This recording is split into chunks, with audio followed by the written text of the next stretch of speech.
Welcome back to the Adventure Athletes podcast, world's #1 podcast for adventure athletes, celebrating those going through virtuous struggles in order to benefit the world around them. In this week's episode, I sit down with ultra runner from South Wales, Sarah Skuse, who's training for her first 100-mile race. In this week's episode, we talk about setting an example for your children, the addictive nature of running ultramarathons, what training looks like and how it changes throughout the year, and what makes you a runner. Now, at the end of each episode, our guest sets a weekly challenge for you guys to get involved and train more like an adventure athlete. Now, if you want to find the back catalogue of the previous challenges set, head over to adventureathletes.co.uk and check out the section on our podcasts and the weekly challenges. Now, at the start of each episode as well, I like to give a shout out to someone that's inspired me and is doing great things for the adventure athlete community. This week's shout out is going to go to my coach, Grant Grigo, who's just completed his second 100-mile race of the year. He's doing the GB Ultra X Grand Slam of 100 milers. So he's running 400 milers in the space of about 6 months, I think it is. Absolutely incredible, and he's already halfway there. We will be catching up with him soon on the podcast as well, so keep your eyes peeled for that. Talking about community as well, I have launched an Adventure Athletes WhatsApp community, so if you want to take part in the community, find out more about what's going on behind the scenes, check out the link in the description below where you can find not just that, but all the information from our guests and everything Adventure Athletes as well, including my BigMoose fundraiser, where I will be attempting a tire flip marathon in 10 weeks to try and not just break a world record, but to raise £10,000 for BigMoose. So if you've got any spare cash and you feel like donating to an absolutely amazing cause, head out to my fundraising link and donate below. But for now, enjoy the podcast. So what was your personal call to adventure? What took you from where you used to be into doing the sort of stuff that you do now? I guess it'd been a tough time, a tough few years. Work-wise, had been really challenging. I'd been in quite a toxic environment work-wise, and I sort of lost a lot of confidence, and I was a mum of two, so time for fitness had gone out of the window completely, and I suddenly sort of took some time off work and tried to walk my daughter to school to find that I really wasn't fit enough to do it. And it's a mile or so up the road, a little bit uphill, but I was in absolute agony with my shins because my calves were so tight. So I think that was the time when I thought, well, this is not the way I want to live my life. I've always enjoyed being able to get out and walk and enjoy the countryside, so I thought, I've got to get fit. So I literally couldn't walk fast enough to get my heart rate up because of the pain in my legs. So I started shuffling on Couch to 5K. And I quietly did that on my own, using the app, and eventually got through it. I mean, probably took me a little bit longer than that, 9 weeks, but I got through it. And my daughter and I started going to parkrun. She came along to the first one with me and we did our first park run. And I thought, I'll keep going at this. This is good. This is getting me fitter. And I did my first 10K. So that was back in 2019. Also August 2019, I completed an extremely hot Severn Bridge 10K. So then as we were getting towards the autumn, I'd run on my own throughout that time, got up to that distance on my own, and I thought, well, if I don't get running with others, the winter's just going to stop all of this progress, and I wasn't prepared to give it up. I was really enjoying feeling fitter and stronger. So I joined my running club, Sizzler's Wherry Runners, and I remember the very first run I did was up Mountain Road, so from the 14 locks, up Mountain Road, 20 minutes out, 20 minutes back. That was a shock to the system. It was all uphill. But through the support of fantastic club members, I got up the hill and back again and kept going, and met some really fantastic fellow runners, and started to realise that I was one of them. I mean, it took me a long time to actually pluck up the courage and go and be a runner with them, because I sometimes still don't believe I'm a runner. So I carried on, got caught up in being part of that group, and ran my first half marathon with one of my fellow runners from there. Ran it all together. The two of us did it all the way, all the way around together, and it was brilliant. It was the St David's Newport half marathon, which is, I think, always very close to the 1st of March. It was bloody freezing. We were coming down off the dual carriageway at the most exposed site on the run, and it absolutely hailed it down. It was freezing, but we finished, and it was brilliant. It was a brilliant feeling to finish, a big race. So I carried on running, and the lady I'd run the half marathon with, she had got a place at Newport Marathon, and she was training for Newport Marathon. So I said, I never want to run a marathon. That's not me. I can't do that. So I said, but I'll do all the training with you. I'd love to train with you. I'd love to be part of what you're doing. So there were many, many miles up and down the canal, training for her marathon, which at that point, when she started her training, was Newport Marathon. At some point through her training, she ended up getting a London place somehow. I can't remember quite how.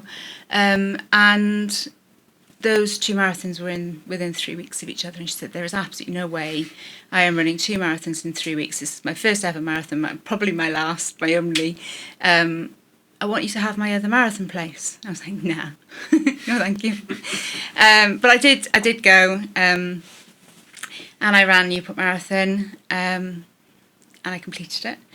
I remember coming across the line, and looking at that flight of steps in Friars Walk that takes you up to the upper level of Friars Walk, and thinking, oh heck, I've got to climb up those. And literally my daughter was behind me, pushing me from behind because my legs were knackered. So that was my first marathon, and I carried on running. I just carried on running. So I did a couple more marathons, just Snowdonia Marathon, so got a little bit of elevation off the road marathon. But it wasn't quite me. And then I started leading groups. I started leading our Couch to 5K, and bumped into Stu doing a Couch to 5K group. He came along, and it was off the back of his Wild Horse 200 a few years ago. And he was, talking about trails and stuff, and I guess that sort of sparked the interest in a little bit in what that was all about. And I started doing a little bit more running off the road and off onto the trails. And after the first Snowdonia Marathon, my mate Liz said, I signed up to an ultra. I said, you've done what? Yeah, I've signed up to an ultra. I was like, oh well, if you're doing it, I'll do it then. And she said, well, and I've got myself some coaching. I said, well, if you've got coaching, I'm having coaching too. So I started training for the Howham, which I completed last year. So this training, I think, started in about February time. And we trained together, but sadly she got injured, so she wasn't able to run. But I ended up running and completing the Howham, which was magical, and I started to get a taste of that sense of community that ultra running has, and met people along the way, literally along the way, like chugging up that sodding great hill towards the source of the Severn, talking to people I'd never met before, and really in-depth conversations, really deep, heartful conversations about people's lives, and really getting to know them. And then you sort of leave that checkpoint. Sometimes you leave people behind, and you catch up with other people, and you have other conversations. But those people have now, I think, I call them my friends. They've become good friends, and we've had some really good laughs and great runs together. Yeah. Have you done any other ultras since the Howham? Oh yeah, I sat down with my very large burger and chips after I'd completed the Howham in a little cafe, and promptly signed up to the Ridham, which was the September. So I completed that one. Another hot day, and that was a tough one. I don't know why it felt tougher than Howham. I think because I expected thought I had this nailed now. It's easy. It wasn't. And then I did the OTT Brecon, which was a really beautiful December day, or November I think, and it was freezing, absolutely freezing. I remember being on top of Penavan, thinking, well, I've got to descend Jacob's ladder now, and I can't feel my hands, which are attached to my poles, and I can't feel my legs, and let alone my feet. So this could go really, really well, or really, really wrong. But yeah, fantastic run along some really technical and challenging trail, that run. But I finished, admittedly in the dark, down that valley into Merthyr. It's just one very boggy, very muddy, very slippy shithole. And at one point there's a little waterfall. Yeah. Which, when it is nearly dark and you are on your own and have been on your own for ages, and it hasn't stopped raining since 8 o'clock or something the day before, 8 o'clock that morning, it had rained all day and had been raining, I think, for several days before. It was just coming down, and I thought, okay, we've got to cross this. We're not going back. We've got to cross this. So, 1 foot at a time, 1 pole at a time, we got to cross. And it's those things, it's something. It's why do we do this? Well, I think it's, you've got to do things that scare you. I think it's made me a stronger person. So, emotionally, physically, and get across the rivers, get up the hills. Yeah, I was at the OTT marathon, the ultra, and that waterfall was no joke. Like, full-on waterfall, wasn't it? It was full-on, and lots of people are sort of, if I'd had somebody else with me, you probably would have laughed, but I got to the waterfall, I thought, shit, and the taff is there, isn't it? Hurtling past you, and you think, well, I'll give this a go, but I might end up in Cardiff before I know it. Yeah. But, lovely warm welcome from the guys when you got back to Merthyr, and it was, it was well worth it, and, as much as I loved the Howham and the Ridham, those conditions really sort of excited me, scared the shit out of me, but excited me as well. I loved it. And I did sign up to Brecon Cardiff Extreme. And I trained hard for it. I trained through the winter. It's an early year ultra. So there, I was up in the Brecon Beacons through the through a lot of this winter. There were times I remember I'd done a long run, and I'd been up on Penavan once already, and I was coming back up the road in the valley, and I'd looked and I'd given myself a deal at the reservoir. If I can see the ridge, I'll go back up onto the ridge and onto Penavan. Otherwise, I'll just do the chicken shoot back to the car. And I got there, and it was beautiful. I thought, okay, we'll do it then. So I trudged alongside the forest again. And literally, as soon as I got to the ridge, the clouds came down. And by the time I got to the summit, it was blowing a blizzard. So, but it's all of that. I really enjoyed training. But I didn't finish Brecon to Cardiff. I didn't make the cut off at Merthyr. But still really enjoyed the run, and still sense of achievement. You've gone out, you've put yourself in some horrendous conditions, and you've run a long time. Like that's what it's about. That's what you're there for. So I think sometimes finishing isn't required to enjoy yourself. At what point though do you think that you're gonna feel like a runner? Listing everything that you've just done, at what point is it like, okay, no, like I am a runner? Yeah, I saw a nutritionist just at the beginning of this year to help me out with some sort of nutrition issues, and she would insist on calling me an athlete, and I'd be like, well, who? Oh, me. But I don't know. If it was anyone else that you was talking to, at what point would you then consider them a runner? Oh, all my couch 5Ks are runner. Yeah, my couchies are runners. They're all brilliant. Yeah. So how do you think you can almost like get that across to yourself into how like feeling like a runner yourself? I don't know. I mean, I've always, throughout my whole life, I've always, I've done various different sort of fitness things, but it's always been very much like I'm not built for running. I can't run. I couldn't run for a bus. And yeah, my eldest daughter reminds me of that frequently. You said you couldn't do that, now look at you. Yes, well, there you go.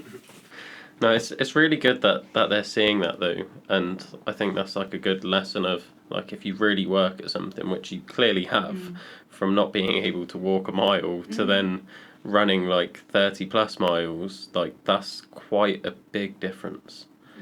Yeah. How did you sort of make that change in your head of like I can't do this thing to then being like, you know what, I'm going to try, I'm going to get out, I'm going to work hard? Because it must have been really difficult to start with and not being able to do it. Like, how do you convince yourself to keep trying anyway?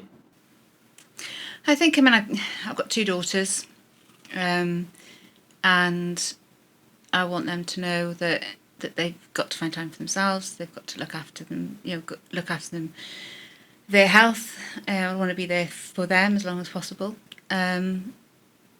And I want them to work hard at things they're determined to do. And I can only get that across to them by setting that example. So, I hope that, the hours that I am away running and training, they can get that sense of,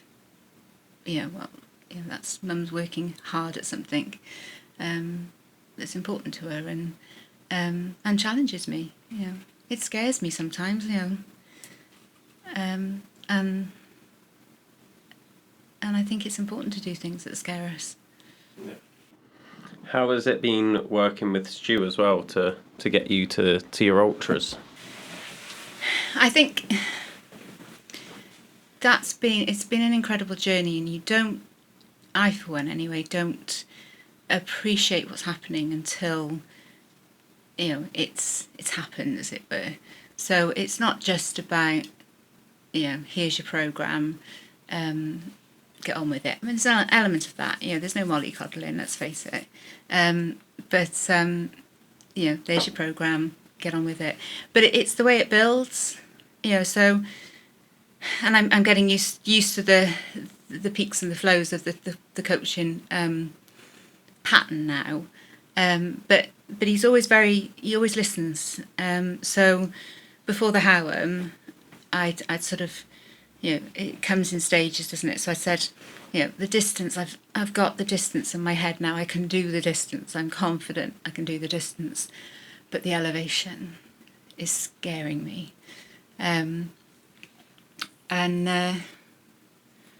So he had one of his social runs planned, and I was able to get to that run. And not only did I do the elevation and more that was needed for Howam in that run, albeit shorter, I also met other people that day as well, who were inspirational. They just one of them had just come off the back of Wild Horse last year, Others had, many ultras under their belt, and I was able to finish that run and think, I've got this, I can do this. So it's the psychological and the physical that he's really, really helped me with, because he listens to what is worrying me about any particular run, and the training then gets tweaked and changed along the way. Yeah. Something that I heard a lot then, which I feel like a lot more people need to do, is be honest with your coach. He gets that in bucket loads, whether he likes it or not. Absolutely. And we talk a lot. And a majority of the time I stick to my plan. There are times when life gets in the way and the plan goes out the window. But by and large, I try and stick to it, because what's the point in paying somebody to coach you if you don't listen to the plan and you do your own thing anyway? There are weeks when I think I want to be doing more. There are weeks when I think it's all too much. It's just, I'm knackered, I'm exhausted, I'm feeling, I'm running and I feel crap. But it's always at that, I know it now, so I can manage the sort of emotional response to it. But there's that bit in the training plan when it's like, it's really hard, and then you start to come down the other side, and then you start to reap the rewards, and you see that progress come really, really rapidly. But when you're doing the hard slog up that sort of curve, you think, I'm crap, I can't do this, I'm not getting any better, this is rubbish. And then it comes, it's like, oh yeah, that's what it was. It's like, because I don't always realise the training load has sort of ramped up, because what does it say? Right, okay, go and do it. Yeah, I'm very much like Stu in the fact that I love the numbers, so there is no way I would not notice that the training's gone up. I would just be looking at the stats being like, oh, I've run like twice as much as usual. But yeah, I think it's great to have a coach like that will just do all of that for you. Whereas I know doing it for myself, I really struggle with, because I'm so easy to just be like, well, I'm feeling good, so I'm just going to do more, and I'll do more, and I'll add more in, and then before you know it, you've done way too much. So yeah, having a coach that's good with numbers is always helpful. Stu's definitely a good choice for that. How's his coaching sort of progressed with you then? Because you've been with him for, is it over a year now? Over a year. It looks completely different in many ways. It's like when I was talking earlier about elevation being sort of my worry. The program is all, find 800 feet, 1,000 feet, 1,200 feet, that would be my long run. So it wouldn't be about distance, it would be about elevation. The distance would just drop in naturally. Early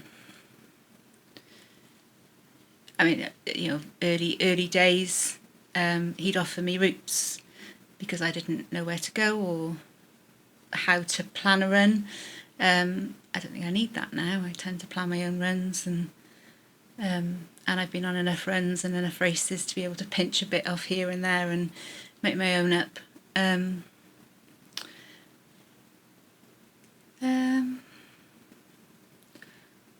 don't know. It goes through phases. There'll be lots of sometimes there'll be lots of speed work. Sometimes there'll be lots of strength work or intervals, hill intervals. Sometimes the long runs are not that long, and sometimes, like this week, they're colossal. Out of that journey you've taken us through then, from struggling to do a mile to now running multiple ultras, at what point in that journey would you say was like the hardest moments for you? Like, what points have you just really struggled being like, I'm really not sure if I can do this now?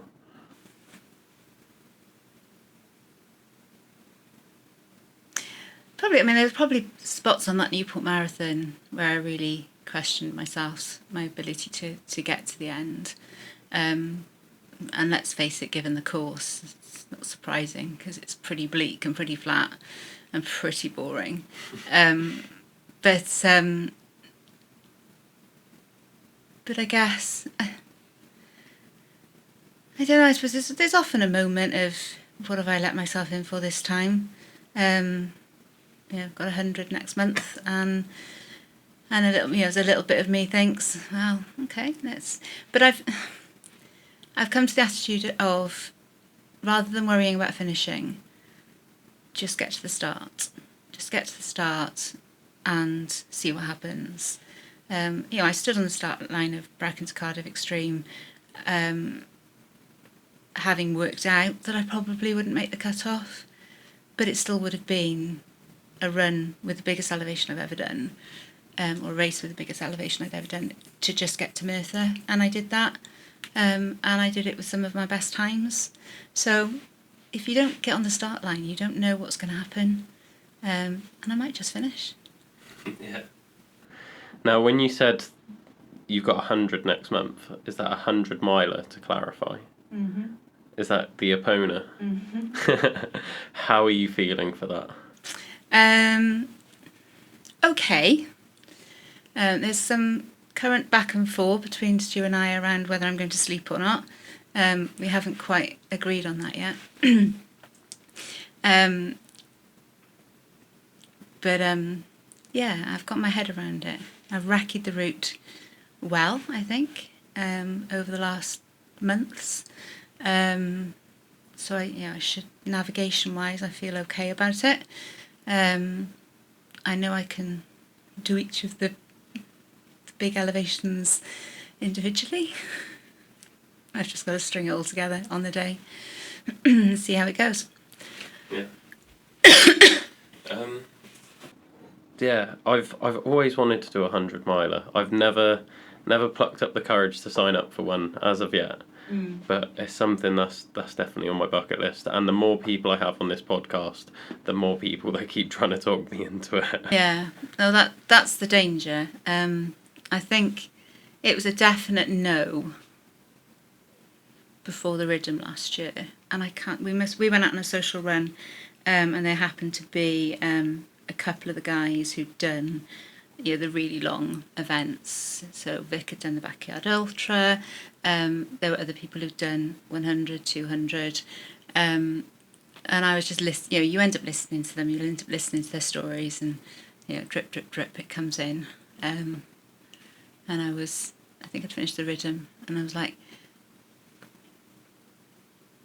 I think I admitted to Stu, I was contemplating. Brilliant, let's get a drink in then. Let's meet up for a drink, and that was it. And a slippery slope. So it's gone from I'll make a start to believing there's a chance I can finish. Yeah, it's just a very intimidating distance when you first see it, and everyone makes it sound like social on when they've done one. They're like, oh yeah, I've just did a 100 miler, and it's like, you've done what? And it's like, yeah, I've run 100 miles, and I still just can't get over that concept in my head. Like, the furthest I've ran is I did the OTT Ultra, so that's 30 miles, and then I've done a 50-mile barefoot walk as well, and even that, I'm like, I'd have to do that twice. And that took me almost 24 hours, and I just can't get my head around it. What made you want to do that in the first place? He's been surrounded by these netters, isn't it, really?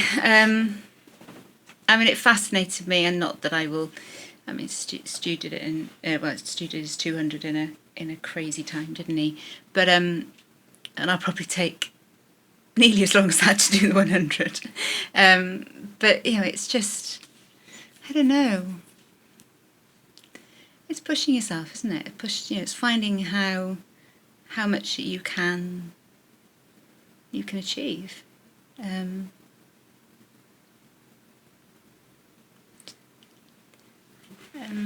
Yeah.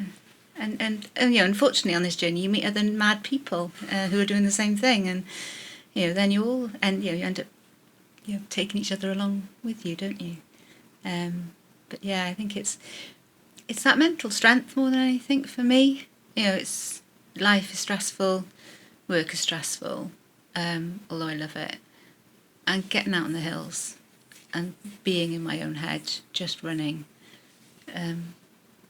allows me the strength to do the rest of what I have to do in life. Yeah. So, I don't think I need to do 100 miles just to achieve that, but, it's... And you said before you was just doing road running and it just wasn't quite for you. What do you feel like the difference is between road running and trail running? Like, what makes it that much different? There's a sense of freedom, being out in the outdoors. I was out fairly early this morning. All the greenery is lush because it's just started growing. It was absolutely saturated with dew and water from the night before, and you're brushing past bushes and you're absolutely soaking wet from them. And the mud, and I love the mud. I do love the mud. Some would say I spend far too much time falling over in it, but I do love the mud. It's birdsong, views, just that sense of space. So yeah, it's all of that for me. I mean, my dad loved the mountains as well, so I do find being able to tread in his footsteps sometimes very easy, and very nice to feel close to him. Yeah. No, I think there's definitely something special about trail running. It is just you tend to just forget that you're running because you're just in a nice area and you're just moving through it. Whereas on the road, it's very much like, looking at my watch. What pace am I at? Am I moving fast enough? I don't feel like I can walk. Whereas on a trail, it's like, if you want to stop and take some pictures, then feel free. And the best is always the aid stations at the events, especially the Pegasus ones. Like, I've heard amazing things. I'll be doing my first Pegasus event this year, so I'm Which very one? excited. I'm doing the Rhythm. Oh, awesome. Just because I live here, so it's like round here, I can't not do it. So I was actually running part of the route this morning, the bit from the Ridgeway Golf Club down that way through the bogs and then up the other mountain. And I sent Reese a video of me running through the bog, and I was like, loving the route, mate. And he was like, I'm sorry to say that's really like tame for the route, like it's usually way worse. And he sent me some pictures back, and I was like, oh, okay. All right, I got that to look forward to. There's the really boggy bit on one of the paths, and I've seen pictures of people up to their hips in there. Luckily, when you do get instructions from Reese at the beginning. The really boggy puddle in the middle of the path, you have to go straight through the middle. Don't deviate. And you're looking at it going, I really want to deviate. But when Reese says go straight through the middle, I'm going to go straight through the middle. And I did go straight through the middle, and it was all fine. But as soon as you deviate off that path, it's horrendous. And then there's a really lovely cow field after that, which is horrendous. Last year it was really quite dry, so I don't think we suffered with the bogs too much. But I took my mate a little later in the year along the St Kenneth Dyke route and around, and I hadn't really factored in the fact that I'd done it in dry weather, and now we were really. And I said to her, it might be a bit boggy, but I didn't really prepare her, and she doesn't do mud. And then as we came, the ridge you can see down into Pontypridd, the rain was horizontal, and it was really, really strong winds to the point that if I stopped moving, I had to crouch down because it was so foul, the weather. So I don't think she's forgiven me for that run yet. Just describing it like that to most people just makes them wonder, what on earth are you doing? Like, why are you doing that? It's something I've never had an answer for, so maybe you do. I don't think I do. I mean, what doesn't kill you makes you stronger.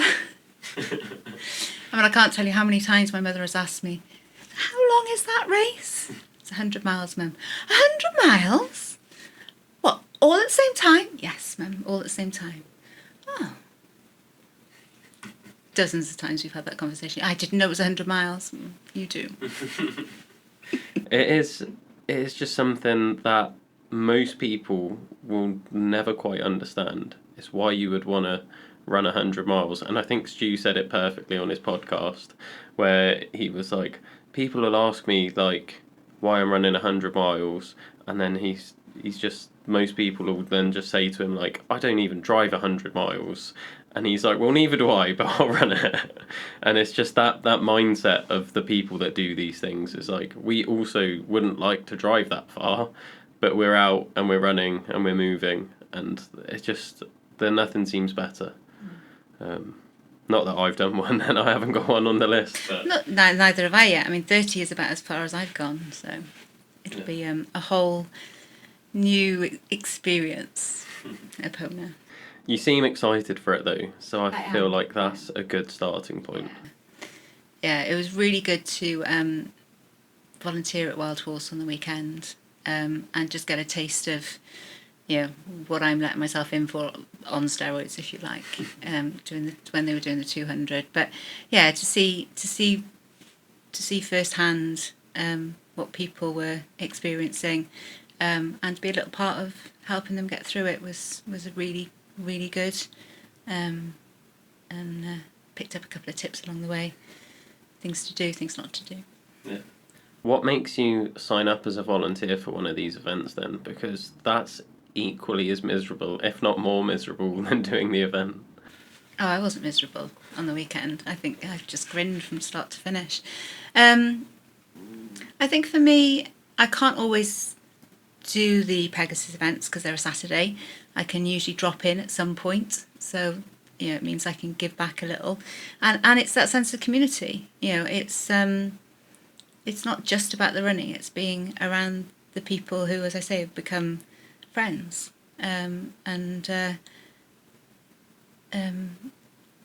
it's just brilliant to be part of people's journey. I love to be part of people's running journey now.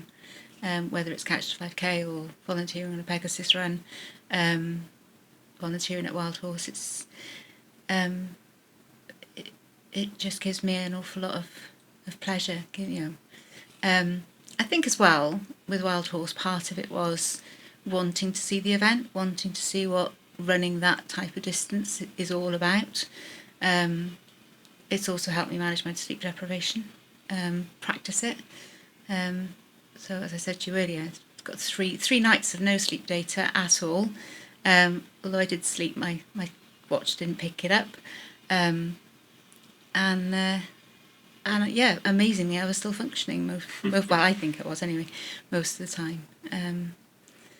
So it made me, because I didn't, the last time I was sleep deprived trying to do something, I was falling asleep on my feet, literally.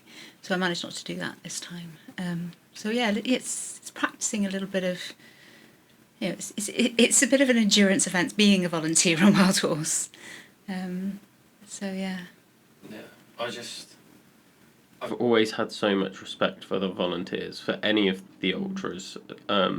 I just think back to doing the OTT, and they're just stood around in this miserable weather. They're probably absolutely freezing, but every time you see them, they've just got the biggest smiles on their faces, and they're so helpful. And I just can't imagine being that happy, being that miserable. Yeah. No, they are. They're all brilliant when you see the volunteers.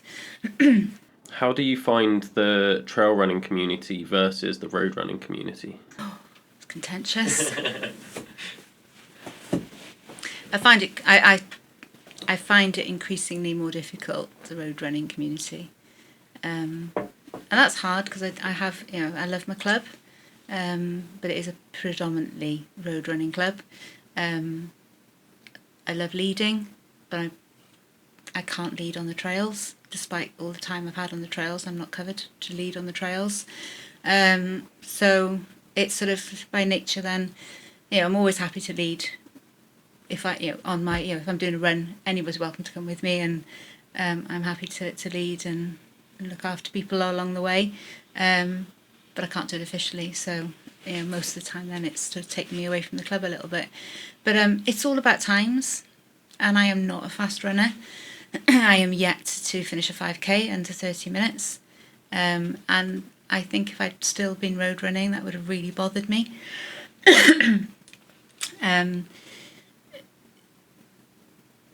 Because it's all about time. But it isn't in the ultra community. It isn't about time. It's about finishing. It's about trying, I think, even. Yeah.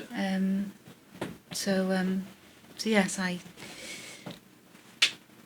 find the road community a little more challenging as time goes on. The less I spend in it, I suppose. Yeah. How much does the trail community benefit your training and your events then, would you say? A lot. I mean, I've got to know lots of people through Skuse, through Pegasus, and I've got people now that I can sort of say, do you fancy a run? So it means that I haven't done all my training for Epona solo. I've done some of it solo, but I've been able to link up with other runners that I know will be doing it. On the social runs that Stu does, meeting people who've done other things, just causes me to add to the list of possible maybes in the future. Do you have anything in your head lined up for after the 100? No. So you're not thinking, oh, you know what, I'll do the Wild Horse next year? I'm not thinking that. Others might be, but I'm not. I'm definitely booking the time off for Wild Horse next year, and I'd like to certainly be a part of it. At the moment, that's volunteering. This has been, so I've made the decision to do Epona back sort of December time. And it's sort of been a bit of a single goal this year. I think I've done DNF Brecon to Cardiff. I've done Alan's Trail Half Marathon in Shropshire, and the 50k, Bishop's Castle 50k. So there's been very little races this year. So the focus has been on Epona, and there's, other than accompanying one of my mates on a road 10k, afterwards there's nothing booked in. There will be, but it just feels that that has been the focus, and I've been happy for it to be the focus. Yeah. And I'm confident. I have it won't be the end of running. But I think just want to take some time and work out what's coming next after that.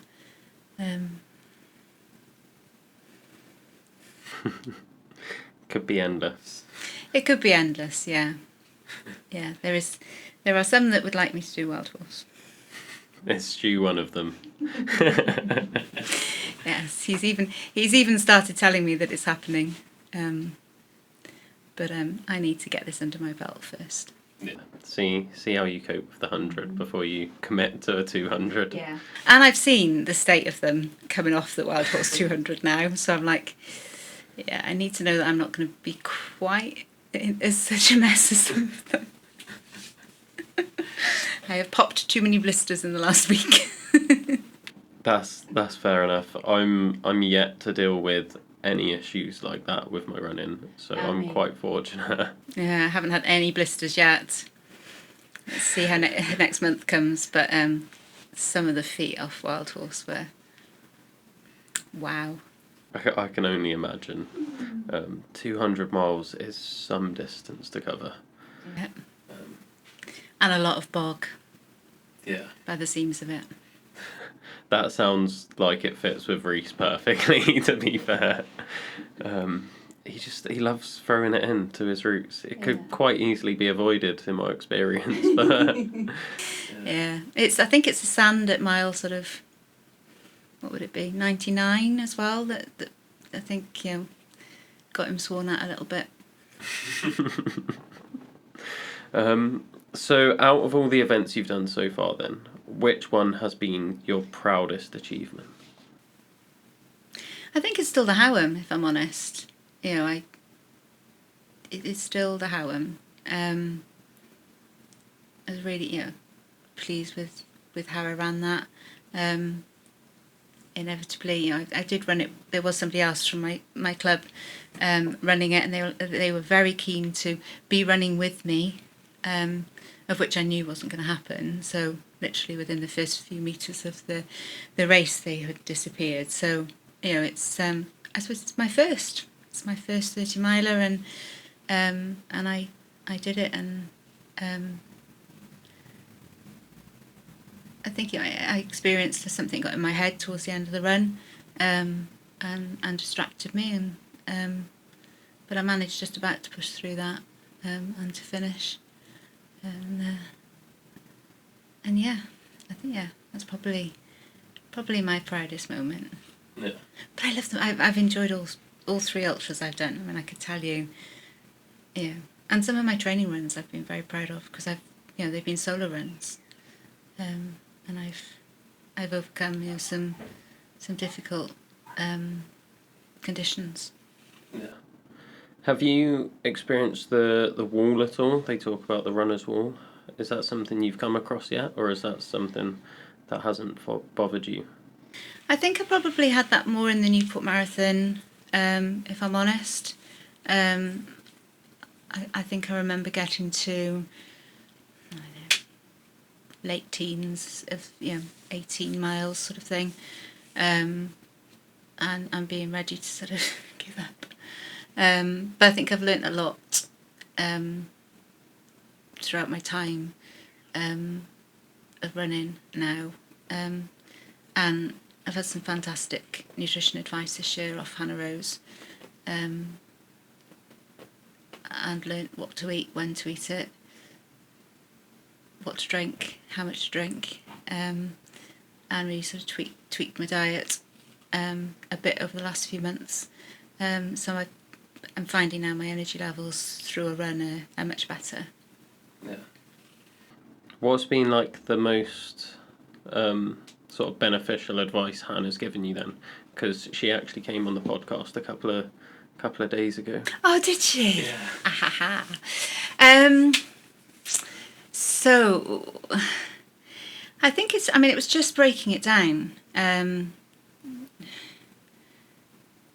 It's my diet was fairly healthy anyway.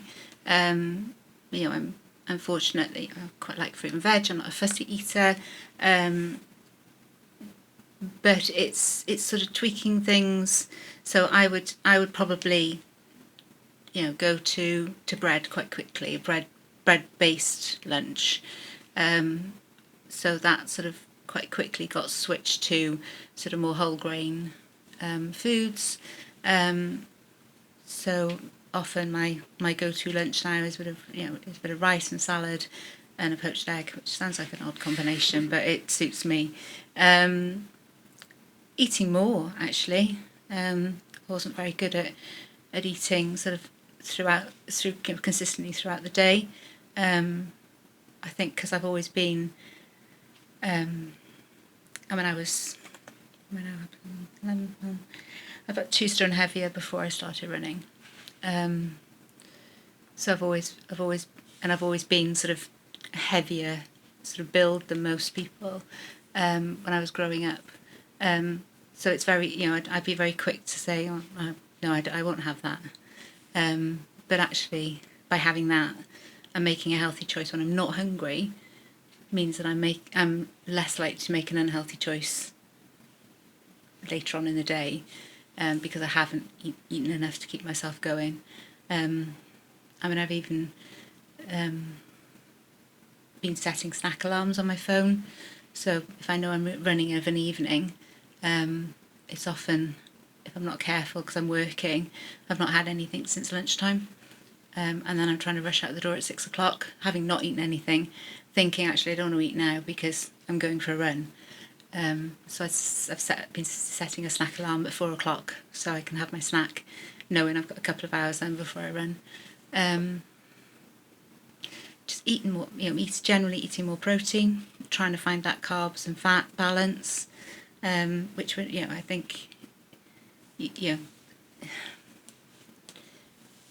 finding ways to get the protein into my diet, because it was, like many people, it was a little bit low. And she's just really, she's been really great at working with me, with much more about, not just getting me to do something completely different, but tweaking my diet, and giving me strategies for when I'm running then as well. What to eat when I'm running, how much to eat when I'm running, in order to make sure that I can keep, sustain those energy levels. And I think it's really allowed me to do this, really train hard. When the training program is, got a high training load, and you're not eating, you're almost like you're pushing yourself, you're damaging your muscles. You're not building that fitness. You're always just in a bit of a cycle. So I think I've found being much more conscious about what I'm eating feels like I've made strides forward then with my training. Yeah. It sounds like you've got all of the pieces in place for the Epona. You've got your eating down, you've got your training down, you've got Stu and Hannah helping you. It sounds like everything's there, ready. Hopefully. How are you feeling about it? I've done the work. I deserve to finish. When I am at 30 hours in, who knows? I don't. This run will take me anywhere between 40 and 50 hours, I think. It has to take less than 50 hours. That's the cut-off. But, and I don't think I need all of that time, but I do need a lot of it. And I've got to work out how I function trying to run at sort of 24 hours in, 30 hours in. Yeah. Well, I'm really excited to see how it goes. I know so many people doing it as well now. Yeah. And I am getting a little bit jealous of everything, and it just makes me want to go out and do more. But I've got my own challenges to focus on, so I'm trying not to let it bother me too much. Mm-hmm. But it is exciting. Yeah. So at the end of each podcast, what I like to do is I like to get the guest to set a challenge for the listeners for the week. So what would be your weekly challenge? Do something that scares you. Do something that challenges you. Do something that scares you. Doesn't matter what it is, but do it, because that will keep us growing. It certainly kept me growing, emotionally, physically, psychologically, absolutely. Amazing. Well, thank you so much for coming on. I hope you feel like a little bit less of an imposter after doing it. And you 100% are a runner. Don't take that away from yourself. Thank you. Where can people go to follow you and see how you do on this 100-miler? Facebook. So I'm Sarah Skuse on Facebook, and I am on Instagram. And as you've already said, I am useless, and I don't know what my Instagram is, actually. But Facebook is usually where I post most of it, if I'm honest. Well, I'll find out what your Instagram is, and I'll put it in the description below. Thank you. But like I said to you before, you're the only person I couldn't do any background research on, because you just don't post anything. I shall try and post it. Do it. I'll share it everywhere. People will find you and be like, you're 100% a runner. Don't put yourself down. And yeah, you might even get to meet people on these events, and people you wouldn't have met without having social media. That's what I found from my experience. The amount of people that I now know just from doing socials is amazing. So yeah, put yourself out there. That's my advice. Thank you. Thank you again for your time, and all the best with the Epona. Thank you very much. Thanks again for listening to another episode of the Adventure Athletes podcast. If you want to find out more about our guests, check out the links in the description below, where you'll also find a link to our website, our socials, and my BigMoose fundraiser. Let us know in the comments who you want to hear from next, and we'll try and get them booked on as best we can. And if you want to get involved with anything Adventure Athletes, we've got so many things going on. We've got our programming that we'll do for people trying to take their next step into their own personal adventures. We'll do sports massage. We've got events that we're organising both online and in person, and we've got some different activity days based around getting you outdoors and learning something new. So if you want to get involved, check out the website. If you want to find out more about the guest, check out the links in the description, and yeah, let us know who you want on next.